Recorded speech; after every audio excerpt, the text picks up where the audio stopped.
Hello everyone रुमिस kitchen चेनेलলৈ আপোনালোক সকলোকে আকৌ এবাৰ স্বাগতম জনাইছো আৰু আশা কৰিছো আপোনালোক সকলোৱে ভালে আছে আৰু ময়ো ভালে আছো। আজি মই আপোনালোকৰ ওচৰলৈ আকৌ এটা নতুন আৰু খাই খুব সোৱাদ লগা ৰেচিপি লৈ আনিছো। ৰেচিপিটো মই কেনেকৈ বনালো বাৰু বলকচোন চাওঁ। আজি মই আসলতে বহুত সহজতে বনাব পৰা দুটা ৰেচিপি লৈ আনিছো।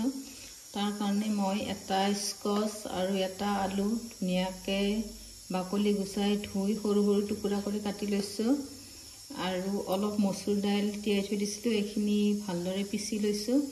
ইয়াতে এটা কেঁচা জলকীয়া আৰু অলপ ৰহুন দি পেলাই মই পিচি লৈছো আৰু এইখিনি ধনিয়াৰ গুড়া, জিৰাৰ গুড়া আৰু ৰঙা জলকীয়াৰ গুড়াও লৈ লৈছো ইয়াৰ কাৰণে। আৰু এটা পিঁয়াজ, অলপ আদা, ৰহুন আৰু এটা পকা জলকীয়া ভালদৰে এনেকৈ খুন্দি লৈছো। আৰু আনটো ৰেচিপি হৈছে এয়া মই ইয়াতে ভেদাইলতা আৰু দাইল পিচি লৈছোঁ, তাত ৰহুন আৰু কেঁচা জলকীয়া এটাও দি দিছোঁ আৰু লগতে মই পিঁয়াজ কাটি দিছোঁ, ধনিয়া পাউডাৰ অলপ দি দিছোঁ আৰু নিমখ, হালধি, জিৰাৰ গুড়া দি দিছোঁ। এয়াই আৰু আজি তেনেহ'লে কেনেকৈ বনাওঁ বলকচোন চাওঁ। মই মিঠাতেল দি দিছোঁ, তেলখিনি গৰম হৈ গ'ল। এতিয়া মই ইয়াতে অলপ সৰু সৰুকৈ বৰকেইটা ভাজি ল'ম।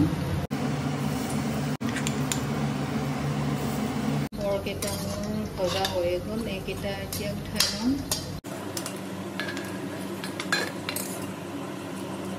এতিয়া মই তেলটো অলপ কমাই দিম।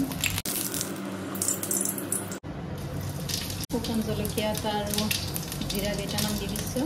এতিয়া খুন্দি থোৱা আদা, ৰহুন আৰু পিঁয়াজখিনি দি দিছোঁ, সেইখিনি অলপ ভাজি ল'ম। ভজা হৈ গ'ল, এতিয়া মছলাখিনিও দি দিম। অকণমান পানী দি দিছোঁ তলত লাগি নাযাবলৈ। মছলাখিনিটো ধুনীয়াকৈ ভজা হৈ গ'ল। এতিয়া মই ইয়াতে কাটি থৈ দিয়া আলু আৰু স্কচখিনিও দি দিম। স্কচ আৰু আলুখিনি ইচ্ছা কৰিলে আগতে ভাজি ল'ব পাৰে, মই কিন্তু ভাজি লোৱা নাই। নিমখখিনি দি দিছোঁ। অলপ ঢাকনিটো লগাই ভাজি থাকিম। স্কচ আৰু আলুখিনি অলপ সিজিব দিম। ধুনীয়াকৈ ভজা হৈছে। ইয়াতে এতিয়া অকণমান গৰম পানী দি দিম সেইখিনি সিজিবলৈ।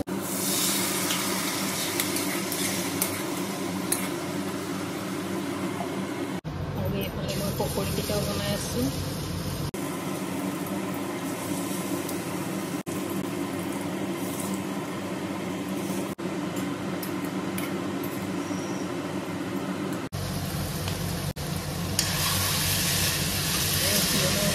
ধুনীয়াকৈ ভজা হৈ গ'ল আৰু আলুখিনি সিজি গ'ল। মই এতিয়া ইয়াতে গৰম পানী দি দিম।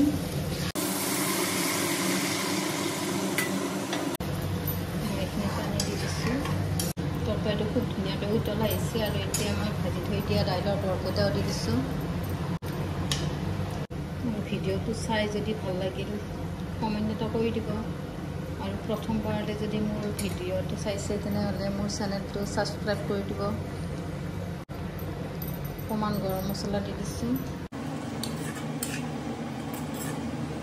আপোনালোকে এনেকৈ নতুন নতুন ৰেচিপি লৈ আহি থাকিম।